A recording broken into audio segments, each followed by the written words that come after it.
अब यूपी का विधानसभा चुनाव जैसे जैसे अपने अंतिम दौर की तरफ बढ़ रहा है, वैसे वैसे अखिलेश यादव बीजेपी के खिलाफ और ज्यादा आक्रामक होते जा रहे हैं। यूपी के सीएम योगी पर वो तरह तरह के आरोप लगा रहे हैं और अब जब 5वें चरण का मतदान होने वाला है तो छठे चरण के लिए अखिलेश तैयारी करने लगे हैं और पहुंच गए सिद्धार्थनगर।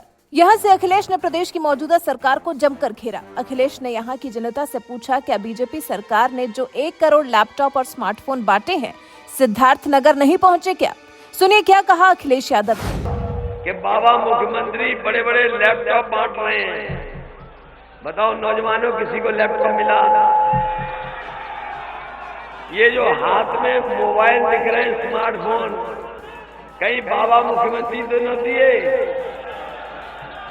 वो तो कह रहे हमने 1 करोड़ बांट दिए, सिद्धार्थनगर नहीं पहुंचे। और पहुंचते भी कैसे? क्योंकि बाबा मुख्यमंत्री खुद चलाना नहीं जानते। और इधर उनकी एक तस्वीर देखी होगी आपने, इधर एक उनकी तस्वीर देखी होगी जहां बाबा मुख्यमंत्री पूरब देख रहे हैं और जनता पश्चिम देख रही है।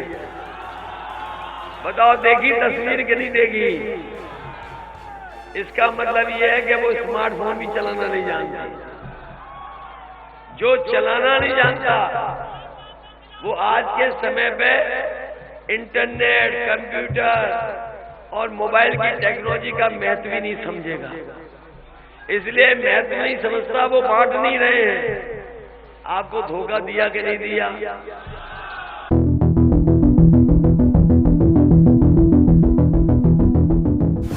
फिर इसके बाद अखिलेश ने प्रदेश के डिप्टी सीएम केशव प्रसाद मौर्य के भी उस बयान को लेकर उनको ट्रोल किया जिसमें वो इंटर पास करने के बाद 12वीं के छात्रों को लैपटॉप देने की बात कर रहे थे।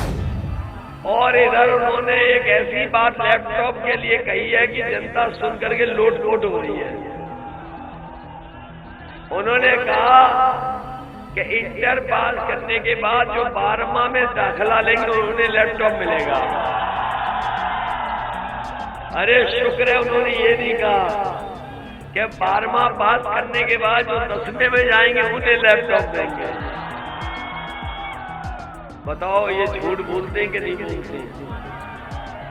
धोखा दे रहे हैं कि नहीं दे रहे हैं? और फिर अखिलेश ने बीजेपी पर यह कहते हुए तंज कसा कि आजकल बहुत एबीसीडी करने वाली बीजेपी को सरकार आने पर वो हिंदी सिखा देंगे। मैं कहना चाहता हूं कि बीजेपी के लोग बड़ा एबीसीडी सुना रहे हैं आजकल। जहां जा रहे हो कह रहे ए फॉर ये, बी फॉर ये, एन फॉर ये, जेड फॉर ये, एस फॉर ये। हमने भी तय कर लिया कि जो अंग्रेजी सिखा रहे हैं इनको हिंदी सिखाएंगे। बताओ इन्हें हिंदी सिखा दोगे चुनाव में कि नहीं सिखाओगे? इसलिए मैंने कहा कि काका गए हैं तो बाबा भी जाएंगे। और पत्रकार साथियों, काका का मतलब काले कानून। अगर काका गए हैं तो बाबा भी जाएंगे। बताओ बाबा जाएंगे कि नहीं जाएंगे अपने घर? इन्हें तो पहले ही पैदल कर दिया था प्रधानमंत्री जी ने। पैदल कर दिया था कि नहीं कर दिया था? इसलिए इस बार डबल इंजन की सरकार की जनता जो झूठ की पटरी बिछा रखी है उसको उखाड़ फेंकने का काम करेगी।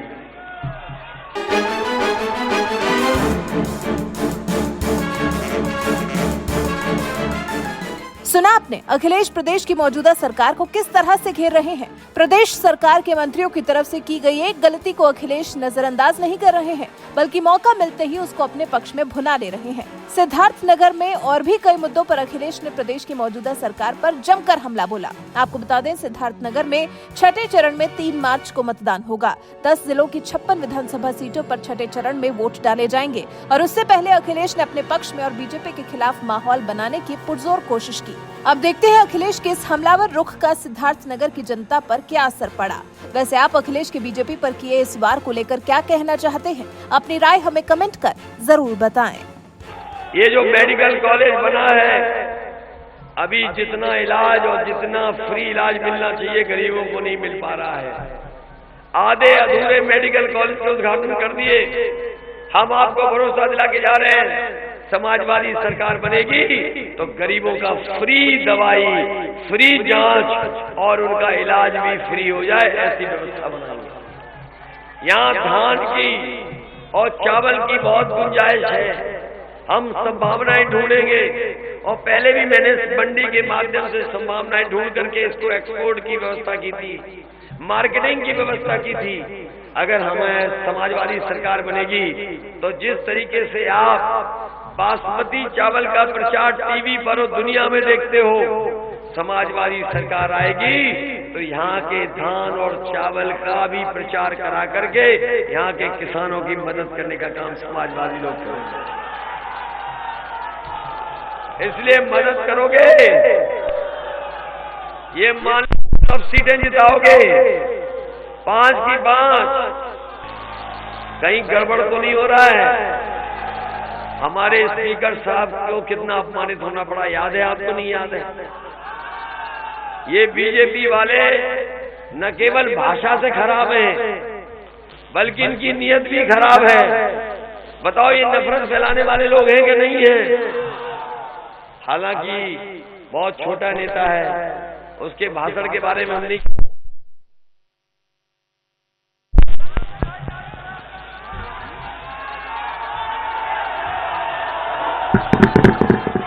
बहुत छोटा नेता है, बहुत छोटा नेता है, लेकिन जितना छोटा नेता उतना ही भाषा खराब है, मुंह खराब है। मुझे उम्मीद है कि अगर चुनाव आयोग निष्पक्ष है, अगर चुनाव आयोग निष्पक्ष है तो भारत का चुनाव आयोग ऐसे विधायक और ऐसे लोग जो नफरत की भाषा इस्तेमाल करते हैं उनको चुनाव से हटा करके उनकी सदस्यता कैंसिल करने का काम करेंगे। बताओ, भाषा खराब है कि नहीं है? नफरत की भाषा है कि नहीं है? झगड़े की भाषा है कि नहीं है? अरे ये तो छोटे नेता बाबा मुख्यमंत्री हमें कह रहे हैं कि हम दंगेश हैं, हमें कह रहे हैं कि दंगेश है। कभी बाबा मुख्यमंत्री की शक्ल देखी आपने? शक्ल से कौन दंगेश लगता है? और हम तो उन्हें कह के जा रहे हैं, सुबह धुआं मत उड़ाना, उठने के बाद आईना देखना, और जब आईना देखोगे तो आपको अपने आप वहां पर दंगेश दिखाई दे जाएगा कि दंगेश कौन है। इसलिए साथियों, इनकी भाषा से सावधान रहना, इनकी नीयत से सावधान रहना। ये चुनाव उत्तर प्रदेश की खुशहाली के लिए है, ये चुनाव उत्तर प्रदेश से लोकतंत्र बचेगा उसके लिए चुनाव है। ये चुनाव इसलिए भी है कि हमारे देश का बाबा साहब भीमराव अम्बेडकर जी ने जो संविधान दिया था वो संविधान बचेगा कि नहीं बचेगा। इसलिए चुनाव जहां नौजवानों आपके भविष्य का है, वहीं हम किसान भाइयों को कहना चाहते हैं कि लगातार इनके गलत फैसलों से हमारा किसान बर्बाद हो रहा है। हमारी गंगा जमुनी तहजीब इसको बर्बाद कर रहे हैं, जो हमारे मिली जुली तहजीब है उसको बर्बाद कर रहे हैं।